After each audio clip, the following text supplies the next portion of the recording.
GD Birla সভাঘরে অনুষ্ঠিত হলো এক ব্যতিক্রমী সঙ্গীতানুষ্ঠান গহীন সুরে। যেটা নিবেদিত এই অনুষ্ঠানে দর্শক শ্রোতারা উপভোগ করলেন রবীন্দ্রসঙ্গীতে প্রাচ্য এবং পাশ্চাত্য সঙ্গীতের এক সুন্দর মেলবন্ধনকে।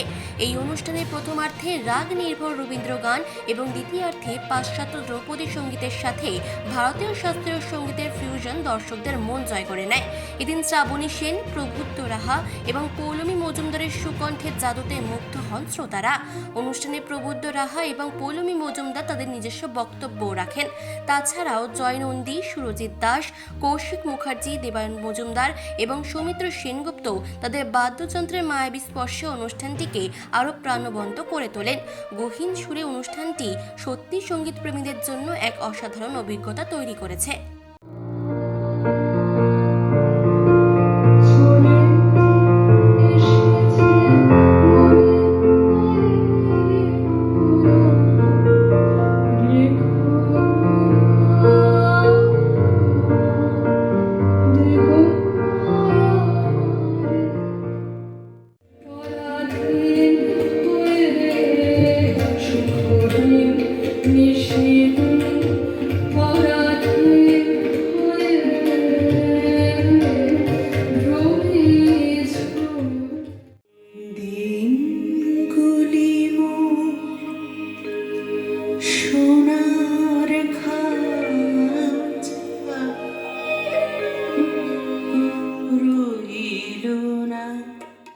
খুব ভালো লাগছে। প্রবুদ্ধ একটা ভীষণ সুন্দর ভাবনা ভেবেছে।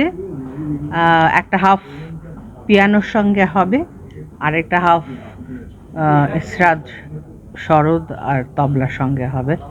এটা একটা বেশ অন্য রকম। আমি এরকম খুব কম করিনি বলবো না, কিন্তু কম করেছি। ভালো লাগছে তাই জন্য। মানে গানগুলো কি মিউজিকটাও কি প্রাচ্য হ্যাঁ, যেরকম ধরো ফার্স্ট হাফে এসরাজ এবং শরৎ বাজাবে, তাদেরই প্রিলিউড ইন্টারলিউড হবে, আর সেকেন্ড হাফটা পুরো পিয়ানোরই প্রিলিউড ইন্টারলিউড হবে। এবং পুরো প্রোগ্রামটাই আপনারা ফার্স্ট এবং সেকেন্ড হাফে দুটোরই গান পরিবেশন আপনি করবেন? হ্যাঁ, আমরা সব চারটে চারটে করে গান করব। চারটে। এবং এই প্রথমবার এরকম একটা সেট করা হয়েছে যেখানে পিয়ানো লাইভ বাজানো হবে তার সাথে। তো এই কনসেপ্টটাকে কলকাতার দর্শকদের জন্য তুমি কি বলতে চাইছো? খুবই ভালো, কারণ পিয়ানোর বাজনা আর শুনে দেখবেন, মানে সৌমিত্রদা আকুদা যা বাজান, উনি কিছু বলার কথা নয়, অনবদ্য। এবং পিয়ানোর সঙ্গে রবীন্দ্রনাথের গান সবসময় ভালো লাগে। এই ক্ষেত্রেও হয়তো সেটাই হবে, আপনারা উপভোগ করবেন। এবং লাইনে দেখছিলাম যে এরকম একটা অনুষ্ঠান দর্শক প্রচুর, মানে লাইন পড়ে এই ছেড়ে কোরিয়া টুয়ার্ডস ওই দিকে লাইন চলে গেছে। এটাও তো একটা ভালো লাগার বিষয়। নিশ্চয়ই, রবীন্দ্রনাথের গানের অনুষ্ঠানে এইভাবে লাইন দিয়ে মানুষরা আসছেন, দেখতে আসছেন, শুনতে আসছেন, এটা তো আমাদের বিরাট প্রাপ্তি। রবীন্দ্রনাথকে নিয়ে কাজ তো সারা পৃথিবী জুড়েই হচ্ছে। রবীন্দ্রনাথের সাহিত্য নিয়ে চর্চা, তার এত বহুমুখী প্রতিভা, বিভিন্ন সাবজেক্ট নিয়ে তিনি যে কাজ করেছেন সব কিছু নিয়ে চর্চা হচ্ছে। কিন্তু তার সবচেয়ে যেটা উনি নিজেও ভেবেছিলেন যে তার সঙ্গীতকে নিয়ে সবচেয়ে বেশি চর্চা হওয়া উচিত, এবং সেটা কিন্তু এখন হতে শুরু হয়েছে, যদিও সেটার এখনো অনেক ধাপ বাকি রয়েছে। মানে তার সাহিত্য চর্চা নিয়ে বহু সারা পৃথিবীতে কাজ হয়েছে, শঙ্খবাবুর মতো, শঙ্খ ঘোষের মতো লোক কাজ করেছেন এবং আরও বহু মানুষ কাজ করেছেন। কিন্তু তার অ্যাজ কম্পোজার, তার মিউজিক্যাল এলিমেন্ট যা ছিল, সাংঘাতিক প্রতিভা, সেটা নিয়ে খুব ইলাবোরেট এক্সটেন্সিভ কাজ কিছু হয়েছে বলে মনে হয় না। তো সেটা নিয়ে আমরা সেই ডিরেকশনে একটু চেষ্টা করছি কাজ করার, এবং সেই উদ্দেশ্যেই আজকের অনুষ্ঠান গহীন সুরে, the musical Saga of Tagore. রবীন্দ্রনাথের গানে বিভিন্ন রকম ধ্রুপদী সঙ্গীত, সেটা আমাদের ইস্টার্ন ক্লাসিক্যাল মিউজিক হতে পারে, ওয়েস্টার্ন ক্লাসিক্যাল মিউজিক হতে পারে, প্লাস অন্যান্য ফর্মস অফ মিউজিকও যা আছে, ফোক বলুন বা বিদেশি নর্মাল গান বলুন, সেগুলোর প্রভাব ভীষণভাবে পড়েছিল, কারণ উনি এত সঙ্গীত শুনেছেন সারা পৃথিবীতে। তো আজকের অনুষ্ঠানটাও প্রাচ্য এবং পাশ্চাত্য ধ্রুপদী সঙ্গীত ওনাকে কীভাবে প্রভাবিত করেছিল সেইটা নিয়ে অনুষ্ঠান। এবং এই সব ইনফ্লুয়েন্স কিন্তু ইনডাইরেক্ট ইনফ্লুয়েন্স, এরম নয় যে উনি একটা সুর থেকে নিয়ে বসিয়ে একটা গান করে দিয়েছেন। সেরকম কিছু কিছু গান করেছেন, অরিজিনাল একটা সুর নিয়ে, তার বাংলা কথা। তার বাইরেও এই যে বিদেশি মিউজিকের, ওয়েস্টার্ন ক্লাসিক্যাল মিউজিকের একটা অদ্ভুত প্রভাব, সেই মিউজিকের যে ধরন, সেই ধরনগুলো ওনার বিভিন্ন গানের মধ্যে আমরা পাই, সেগুলো নিয়ে আজকের অনুষ্ঠানে একটু আলোচনাও হবে, গানও হবে, তার সঙ্গে আমরা দেখাবো যে কীভাবে ইনডাইরেক্টলি উনি ইনফ্লুয়েন্স ছিলেন এবং তার ফসল হিসাবে আপনারা জানেন প্রায় 2000-এর মতো এরকম অমূল্য সম্পদ বাঙালির, যেটা আরও 500-1000 বছর থেকে যাবে। তো সেই ডিরেকশনেই আমরা আজকের অনুষ্ঠানটা করছি। আমি শ্রাবণী আছি, আমার স্টুডেন্ট আমি খুব ভালো গান গাইছে, ও আছে, আমরা সবাই মিলে করছি এবং খুব গুণী যন্ত্রশিল্পীরা আছে। দ্বিতীয়ার্ধে ওয়েস্টার্ন ক্লাসিক্যালের পার্টটায় আমার খুব ঘনিষ্ঠ বন্ধু, আমরা প্রেসিডেন্সির একসাথে করতাম, সৌমিত্র সেনগুপ্ত।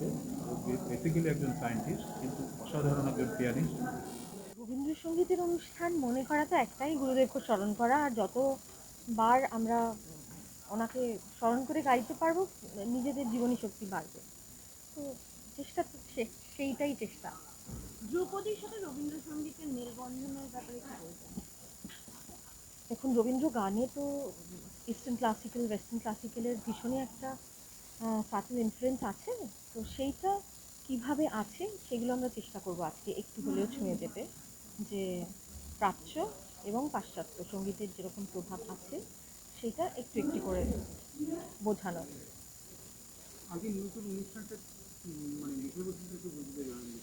বিষয়বস্তু প্রাচ্য এবং পাশ্চাত্য ধ্রুপদী সঙ্গীতের কতটা প্রভাব রবীন্দ্রগানে পাওয়া যায়, এটাই বিষয়। গেস্ট অনেকেই আছেন। আপনারা পার্টিসিপেন্ট বলছেন না গেস্ট জিজ্ঞেস করছেন? গেস্ট অনেকেই আছেন, না আসলে তো ওইভাবে বলা যায় না।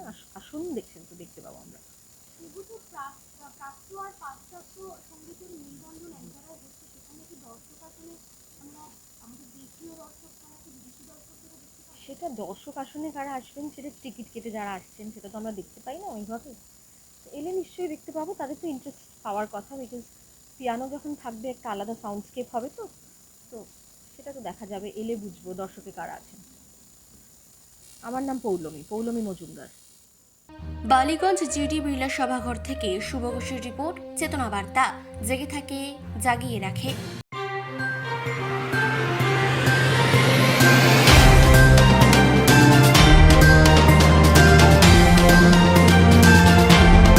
চেতনা বার্তা, জেগে থাকে, জাগিয়ে রাখে।